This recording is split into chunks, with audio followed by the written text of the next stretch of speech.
大家好，我是 Alena 老师，好久没讲故事了。今天我要跟你分享一个跟春节有关，发生在我自己身上，超级丢脸的真实故事。If you are an intermediate Chinese learner and want to improve your listening with a fun, immersive Mandarin story, you are in the right place.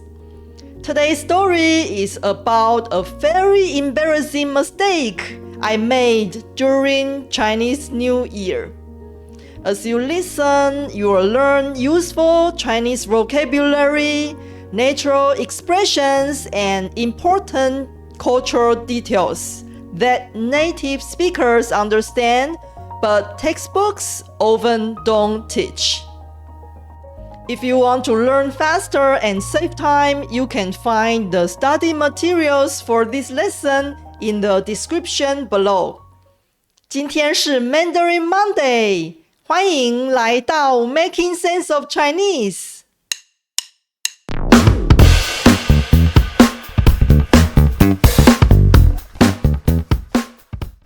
2026年1月29日那天，我清晨4点多就起床了。我快速地喝了一杯咖啡，吃了2块饼干，就开始埋头工作。因为我答应 EFP 的创始会员们，要在春节大年初一把我所有中文课的文字稿、投影片讲义和 MP3 音档全部提供给他们。EFP 是 Essential Fluency Pass 的简称，它可以帮助忙碌的学习者节省很多学习时间。如果你想更有效率的学中文，可以参考 makingsenseofchinese.com/EFP。我马不停蹄地把所有 EFP 的内容都上传完以后，赶快拿起手机传 LINE 讯息给我在台湾的家人。新年快乐！这几天我好忙，忘记除夕要视讯了。因为我目前人在国外，没办法每年回台湾过年，所以我们家的人通常会在除夕用视讯一起吃年夜饭。马不停蹄是一个常用的成语，意思是像马在奔跑的时候一样，一刻也不停留，不断地忙碌着。除夕就是春节的前一天，就像西方的圣诞夜。台湾人和中国人都会在这一天回家团圆，吃年夜饭。如果你想了解更多春节习俗，可以去看第39集那堂课。接着，我又传讯息给一位中国好朋友，她是我的好闺蜜。我写道：今天是大年初一呢，新年快乐，阖家平安，招财进宝。我也把差不多的祝福语传给另外一位已婚的中国朋友，因为阖家平安比较适合已经有家庭的人。中文母语者会依对象不同，使用不同的新年贺词。如果你想学更多新年祝福语，可以去看第40集那堂课。就在我准备继续传祝福讯息的时候，那位朋友回我：今天是大年初一，哪个国家的？中国都还没到春节呢。我看到这句话的时候超级傻眼，整个人都愣住了。什么？今天不是大年初一吗？另外一位朋友也回我，还没到春节，2月17号才过年呢。看到这句话，我真的当下心都凉了。心都凉了，心凉了一半，或是心凉了半截，是在口语中很常见的用法，指的都是因为遭到某一种挫折或打击而感到心冷或非常失望。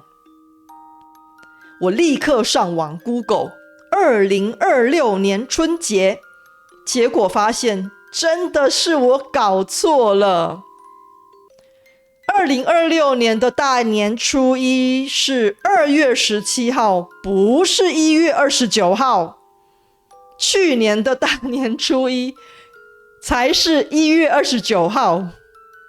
我之前查资料的时候，把2026打成2025了。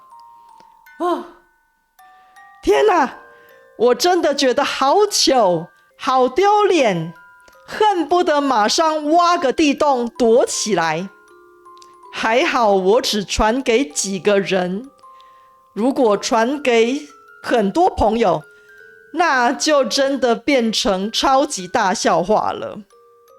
挖个地洞躲起来也是一种很常见的口语用法，形容因为很羞耻，怕被别人嘲笑，想要把自己藏起来，不想见人。但是最让我觉得丢脸的是，我教中文，教中华文化超过了15年，竟然会犯这么夸张的错误。如果你之前收到我的电子报，也看到我写1月29日是春节，觉得很奇怪。没错，那真的是我写错了。那为什么每年的春节日期都不一样呢？因为春节是看农历，不是大家平常用的阳历。所以有时候在1月底，有时候在2月初，甚至是2月中旬。那我为什么会犯这么可笑的错误呢？一方面，我为了完成 EFP 的内容太专心工作，几乎与世隔绝。与世隔绝是一个比较夸张的成语，意思是与社会上的人们隔离，断绝来往。例如住在深山里的人。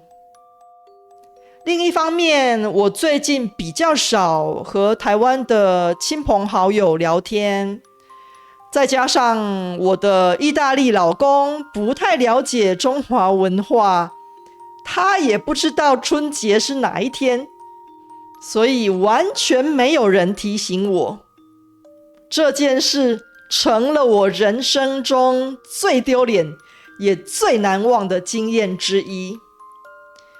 但是他也提醒我，虽然工作很重要，但是再忙也不能忽略最重要的家人和朋友。